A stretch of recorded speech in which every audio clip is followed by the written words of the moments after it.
काल से संबंधित वस्तुनिष्ठ प्रश्नोत्तरी चल रही थी, जिसमें मैंने आपको 75 क्वेश्चंस पूरे करा दिए थे। आज मैं केवल आपके लिए 10 क्वेश्चन लेकर आई हूँ। टोटल हमारे कितने क्वेश्चन हो जाएंगे? 85 क्वेश्चंस हो जाएंगे। घुमा फिराकर वही क्वेश्चंस पेपर में बार बार पूछे जाते हैं। मेरा उद्देश्य केवल आपको मोस्ट इम्पोर्टेंट क्वेश्चन कराने का रहता है कि कौन से क्वेश्चंस पेपर में आपसे पूछे जाएंगे। जब ये 85 क्वेश्चंस पर्याप्त है रीतिकाल में से, और मैंने आपको केवल मोस्ट क्वेश्चंस कराए हैं, जब ये क्वेश्चंस पूरे हो जाएंगे उसके बाद हम आधुनिक काल प्रारंभ करेंगे। इसके अलावा आरपीएससी स्कूल लेक्चरर की सिलेबस के अनुसार मैं आपको पीवाईक्यू भी लाने वाली हूँ।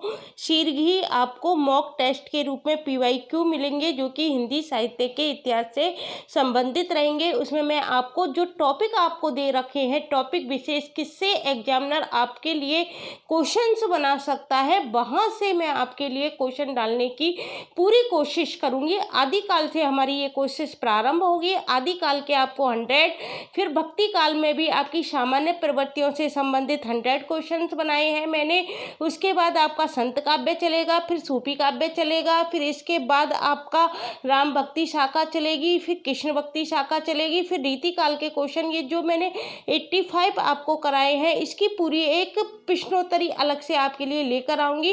फिर हमारा आधुनिक काल प्रारंभ हो जाएगा। तो देखो 76 क्वेश्चन क्या है। ग्वाल कवि किस काल के कवि हैं? आपसे पूछा जा सकता है। आपको पता होना चाहिए कि रीतिकाल के अंतर्गत कौन कौन कवि लगे हुए हैं और कौन कौन कवि हैं, और इसमें भी रीतिकाल का आपका विभाजन किया गया है रीतिबद्ध कवियों में, रीति सिद्ध कवियों में और रीति मुक्त कवियों में। तो एक क्वेश्चन एग्जामिनर यहाँ से भी बनाता है कि रीति मुक्त कवियों में शामिल है, रीतिबद्ध कवियों में शामिल है और रीति सिद्ध कवियों में शामिल है। इसलिए अलग लिस्ट बना लेना। आपके लिए एक शॉर्ट ट्रिक ले आऊंगी मैं, जिसमें आपको रीति सिद्ध कवियों के बारे में पता चल जाएगा कि रीति सिद्ध कवि कौन कौन से हैं, रीतिबद्ध कवि कौन कौन से हैं और रीति मुक्त कवि कौन कौन से हैं। इसके अलावा आपको विशेषताएं याद होनी चाहिए कि रीति मुक्त जो काव्य है उसकी विशेषताएं क्या क्या है। और आपको पता है रीतिकाल का नामकरण कलाकाल किसने किया है, अलंकृत काल किसने इसका नाम दिया है और श्रृंगार काल नाम किसने दिया है। और जो रामचंद्र शुक्ल की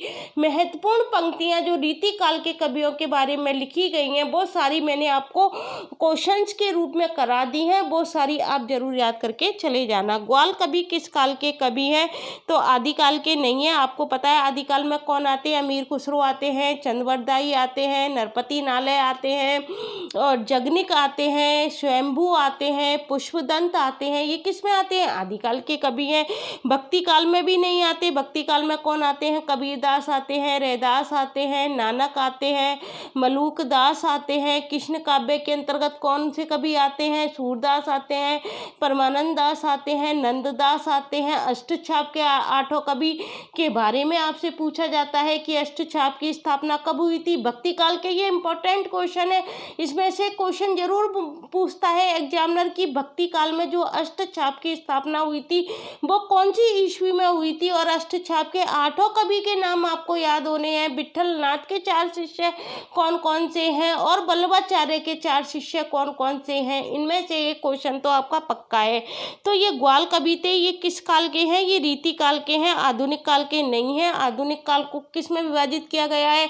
भारतेंदु काल में, द्विवेदी काल में, छायावाद में, प्रगतिवाद में, प्रयोगवाद के आपको सप्तक याद होने चाहिए। फिर नई कविता, साठोत्तरी कविता, अकविता, अकहानी आदि में विभाजित किया गया है। तो ग्वाल कवि किस में आ गए? रीति काल में आ गए। जिसने हिंदी साहित्य के इतिहास पर कमांड बना ली उसका फर्स्ट ग्रेड आसानी से निकल जाएगा।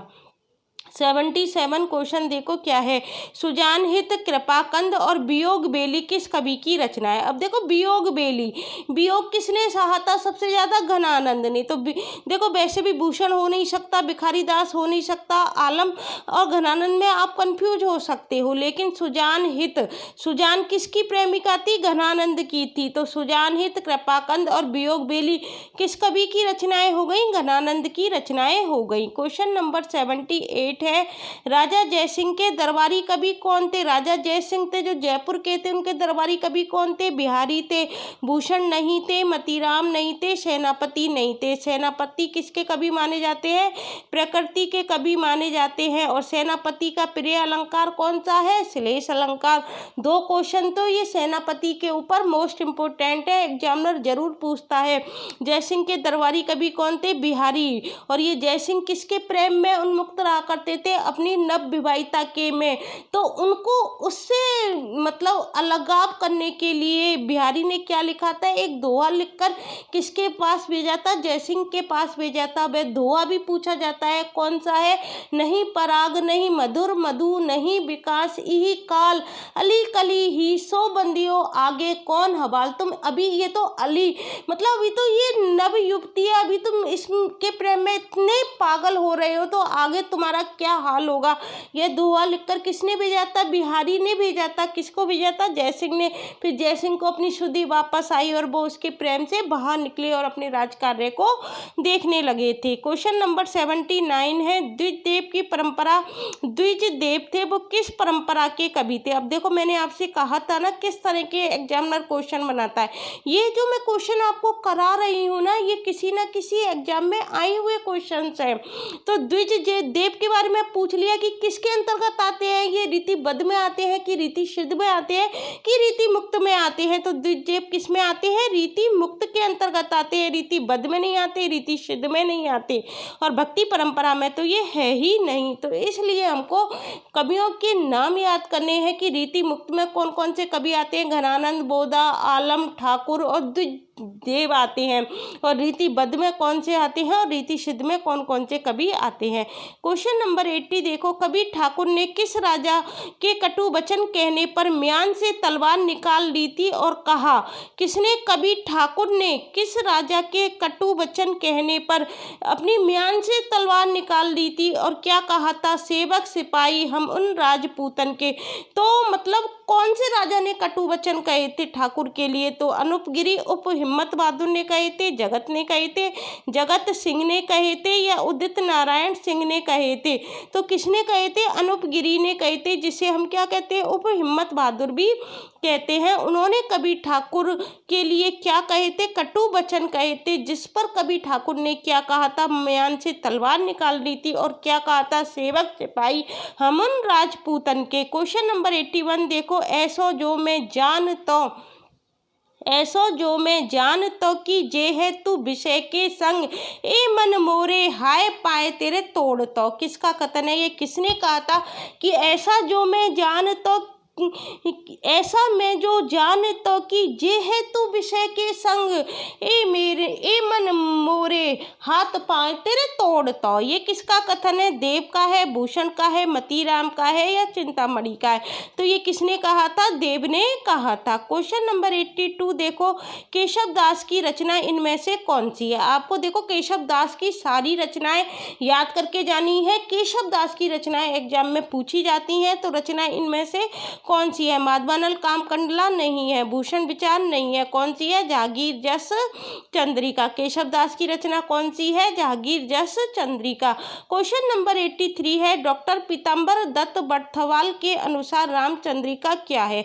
जो डॉक्टर पीताम्बर दत्त बर्थवाल है ना, उनके अनुसार रामचंद्रिका क्या है? असाधारण महाकाव्य है, फुटकर कविताओं का संग्रह है, छंदों का अजायब घर है या अलंकार मंजूषा है?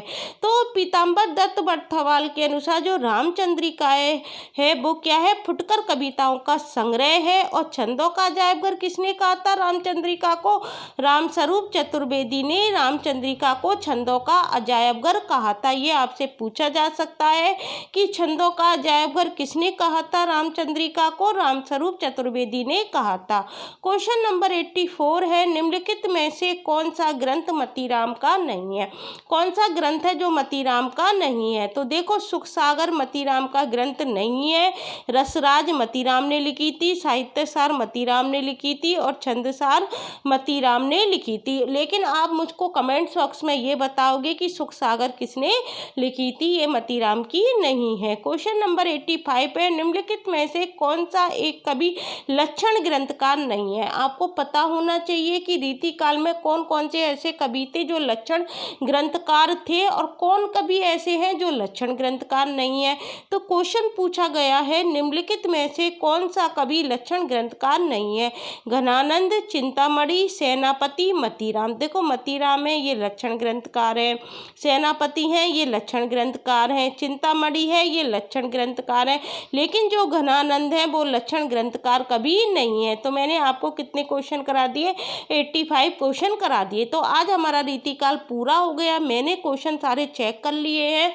जो मैंने 85 क्वेश्चन कराए हैं उसमें मैंने संपूर्ण रीतिकाल समाहित कर दिया है। इसके अलावा मैं आपको रीतिकाल में से मोस्ट टॉपिक बता दूंगी कि इनमें से किस तरह के क्वेश्चन आपसे पूछे जाएंगे, और रीतिकाल का जो टॉपिक शुक्ल की बुक में दे रखा है और जो नगेंद्र की बुक में दे रखा है उसमें से जो इम्पोर्टेंट फैक्ट है वो निकाल कर मैं आपके सामने प्रस्तुत कर दूंगी। यदि आपको मेरा वीडियो अच्छी लगती है और यदि आप चाहते हो मैं आपके लिए डेली वीडियो लाया करूं और आपके लिए वो टॉपिक लाया करूं जो ज़्यादा से ज़्यादा एग्जाम में पूछे जाते हैं, तो प्लीज़ मेरे चैनल को सब्सक्राइब करना मत भूलना। यदि आप सब्सक्राइब नहीं करते हो तो क्या होता है, हमारी वीडियो बनाने की जो इच्छा होती है अंदर से वो ख़त्म हो जाती है। यदि आपको मेरी वीडियो अच्छी लगती है तो please like, share and subscribe. Thank you guys.